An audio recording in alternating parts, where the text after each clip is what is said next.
Breaking news చూద్దాం. క్రోసూరులో కొడుకుని చంపిన తండ్రి కేసులో ట్విస్ట్. గతంలో మొదటి భార్య కొడుకుని కూడా వెంకటేశ్వర్లు నాయక్ చంపేశాడు. తర్వాత సొంత తల్లిని అడవిలో చంపాడు. మొదటి భార్య కూతురిని కూడా చంపినట్లు ఆరోపణలున్నాయి. కానీ కూతురిని చంపినా సరైన ఆధారాలు లేకపోవడంతో కేసు ముందుకు వెళ్లలేదు. వెంకటేశ్వర్లు ప్రవర్తన నచ్చక మొదటి భార్య వెళ్లిపోయింది. ఇవాళ రెండో భార్య కొడుకు మంగ్యా నాయక్ను హత్య చేశాడు. తనకు చెప్పకుండా మేకను అమ్మాడు అనే కారణంతో కొడుకును చంపేశాడు. విషయం ఎవరికి తెలియకుండా కొడుకు శవాన్ని క్రోసూరు మండలం ఎర్రపాలెం పొలంలో పాతిపెట్టి కొడుకు కనబడట్లేదు అని నమ్మబలికాడు. భర్త మీద అనుమానంతో కొడుకు ఎక్కడా అని భార్య నిలదీయడంతో అసలు విషయం బయటకొచ్చింది. తన భర్త తన కొడుకును చంపేశాడంటూ క్రోసూరు పోలీస్ స్టేషన్లో కేసు పెట్టడంతో పోలీసులు ఎంట్రీ ఇచ్చారు. వెంకటేశ్వర్లు నాయక్ను అరెస్ట్ చేసి విచారించగా విషయం ఒప్పుకున్నాడు. దాంతో పాతిపెట్టిన శవాన్ని బయటకు తీయించి శవ పంచనామా నిర్వహించారు. విచారణలో క్రోసూరు పోలీసులకు విస్తుపోయే నిజాలు తెలిసాయి.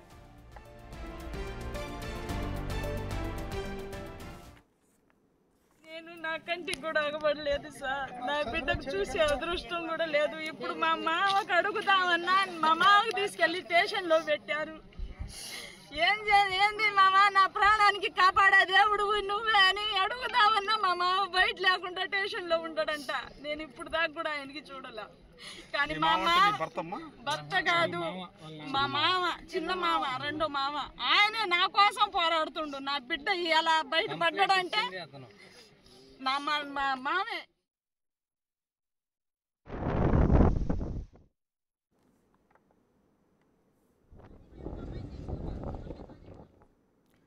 క్రోసూరులో కన్న తండ్రే కొడుకును చంపేశాడు. గతంలో కూడా మొదటి భార్య కొడుకును కూడా వెంకటేశ్వర్లు నాయక్ అనే వ్యక్తి చంపేశాడు. తర్వాత సొంత తల్లిని కూడా అడవిలో చంపేశాడు. మొదటి భార్య కూతురుని కూడా చంపినట్లు ఆరోపణలు వెంకటేశ్వర్లు నాయక్ పైన ఉన్నాయి. కానీ కూతురుని చంపినా కూడా సరైన ఆధారాలు లేకపోవడంతో ఆ కేసు ముందుకు వెళ్ళలేదు. సో ఇట్లా ఆయనకి ఒక క్రైమ్, ఒక నేర ప్రవృత్తి మొదటి నుంచి కలిగి ఉన్నటువంటి వ్యక్తి వెంకటేశ్వర్లు నాయక్. సో వెంకటేశ్వర్లు నాయక్ ప్రవర్తన ఎంత మాత్రం నచ్చకపోవడంతో మొదటి భార్య ఆయనకు విడాకులు ఇచ్చి వెళ్ళిపోయింది. కానీ తర్వాత రెండో భార్యను చేసుకున్న రెండో భార్యకు కూడా కొడుకు ఉన్నాడు. సో ఇవాళ రెండో భార్య కొడుకు అయినటువంటి మంగ్యా నాయకును కూడా హత్య చేశాడు. తనకు చెప్పకుండా మేకను అమ్మాడు అన్నటువంటి కారణంతో కొడుకును చంపాడు. ఎవరికీ విషయం చెప్పకుండా కొడుకు శవాన్ని క్రోసూరు మండలం ఎర్రపాలెం పొలంలో పాతిపెట్టి కొడుకు కనబడట్లేడు అంటూ మళ్ళీ నమ్మబలికే ప్రయత్నం చేశాడు ఆయన. సో భర్త మీద అనుమానం వచ్చింది భార్యకి. సో భర్త మీద అనుమానం రావడంతో కొడుకు ఎక్కడా అని భార్య వెంకటేశ్వర్లు నాయక్ను నిలదీసింది. సో నిలదీయడంతో అసలు విషయం బయటకు వచ్చింది. తన భర్త తన కొడుకును చంపాడంటూ క్రోసూరు పిఎస్లో కేసు ఫైల్ చేసింది. ఆయన భార్య కేసు పెట్టింది. సో వెంకటేశ్వర్లు నాయకుని పోలీసులు అరెస్ట్ చేశారు, విచారించారు. సో దాంతో విషయం బయటకు వచ్చింది. విషయం ఒప్పుకున్నాడు. తన కొడుకును తానే హత్య చేసి పాతి పెట్టాను అని వెంకటేశ్వర్లు నాయక్ పోలీసుల ముందు ఒప్పుకున్నాడు. దీంతో ఆ శవాన్ని బయటకు తీయించి శవ పంచనామా నిర్వహించారు పోలీసులు. విచారణలో క్రోసూరు పోలీసులకు విస్తుపోయే నిజాలు తెలిసాయి.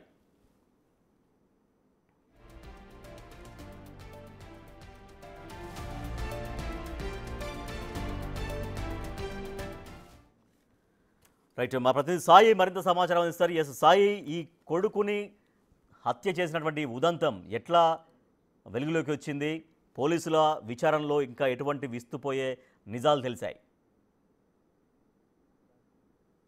రాజేష్, ఉదయం సమయంలో క్రోసూరు మండలం ఎర్రపాలెంలో ఉన్నటువంటి గ్రామంలో గత 10 రోజుల క్రితం వెంకటేశ్వర నాయక్ కొడుకు మిస్సింగ్ కేసు ఒకటి నమోదవడం జరిగింది. అయితే అతను మిస్ అయ్యాడనే విధంగా కూడా తల్లి ప్రమీలాబాయి కూడా ఫిర్యాదు చేయడం జరిగింది. పోలీసులు దర్యాప్తు చేపట్టగా పోలీసులు దర్యాప్తులో కొడుకుని తండ్రే చంపాడనే విధంగా కూడా నిర్ధారణ అవడం జరిగింది. ఉదయం సమయంలో ఎర్రబాలెంలో ఉన్నటువంటి చెరువు ఏదైతే ఉందో ఆ చెరువు పక్కన ఉన్నటువంటి ఒక ప్రాంతంలో అతన్ని పూడ్చిపెట్టాడు. అయితే తండ్రి మీద అనుమానం వచ్చినటువంటి పోలీసులు క్లియర్గా తండ్రిని విచారించగా కొడుకుని నేనే చంపాననే విధంగా కూడా వెంకటేశ్వర నాయక్ ఒప్పుకోవడం జరిగింది. అయితే అక్కడికి వెళ్ళి శవాన్ని ఎక్కడ పూడ్చిపెట్టారు ఏంటనే కోణంలో కూడా వాళ్ళు చూసి అక్కడ తప్పగా శవానికి సంబంధించినటువంటి అంశం కూడా వెలుగులోకి రావడం జరిగింది. తర్వాత పోస్ట్ మార్టంకి అయితే పంపించారు. అయితే ప్రస్తుతం ఉదయం నుంచి కూడా ప్రమీలాబాయి అయితే ఎవరైతే తల్లి ప్రమీలాబాయి తీవ్ర ఆవేదన వ్యక్తం చేస్తున్నటువంటి పరిస్థితులు ఉన్నాయి.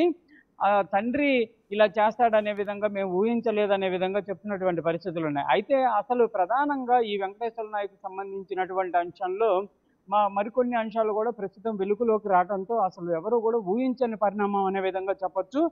అతను ఇప్పటికి 3 మర్డర్లు చేయటం, అది కూడా సొంత తల్లిని, సొంత కొడుకు అంటే మొదటి భార్య కొడుకుని ఆల్రెడీ గతంలో చంపడం జరిగింది, సొంత తల్లిని చంపడం జరిగింది, కూతురికి సంబంధించినటువంటి హత్య కేసులో కూడా ఇతని పైన ఆరోపణలు ఉన్నాయి. అయితే పూర్తి స్థాయిలో సాక్ష్యాధారాలు లేకపోవడంతో ప్రస్తుతం వెంకటేశ్వర నాయక్ ఆ కేసుకు సంబంధించినటువంటి కేసు నమోదవల. ఇప్పుడు రెండో భార్య కొడుకును కూడా చంపడం, మ్యాంగ్యా నాయక్ ఎవరైతే ఉన్నారో అతను చంపడంతో ప్రస్తుతం వెంకటేశ్వర నాయక్ సంబంధించినటువంటి అంశం పైన అయితే పూర్తి స్థాయిలో ఒక చర్చ జరుగుతున్నటువంటి పరిస్థితి ఉంది. ఇతని పైన ఇన్ని హత్యకు సంబంధించినటువంటి అంశాలు ఉన్నప్పటికీ అతను ఏ విధంగా అసలు ప్రజల్లో తిరుగుతున్నాడు అనే దానికి సంబంధించిన దానిపైన అయితే పూర్తి ఆరోపణలు వస్తున్నాయి. స్థానికులు ఎవరైతే ఉన్నారో వాళ్ళు కూడా పరిస్థితి ఉందనే విధంగా చెప్పచ్చు. ఎందుకంటే ప్రధానంగా ఈ కేసు దర్యాప్తు జరిగేటటువంటి సమయానికి సంబంధించిన దాంట్లో మరి పోలీసులు గతంలో ఉన్నటువంటి ఇన్ని కేసులు అతని పైన నమోదైతే ఎందుకు అతని పైన చర్యలు తీసుకోవడంలో పూర్తిగా విఫలమయ్యారు? కేసులకు సంబంధించినటువంటి దర్యాప్తు అనేది ఒకవేళ కనుక పటిష్టంగా జరిగి కనుక ఉంటే ఏ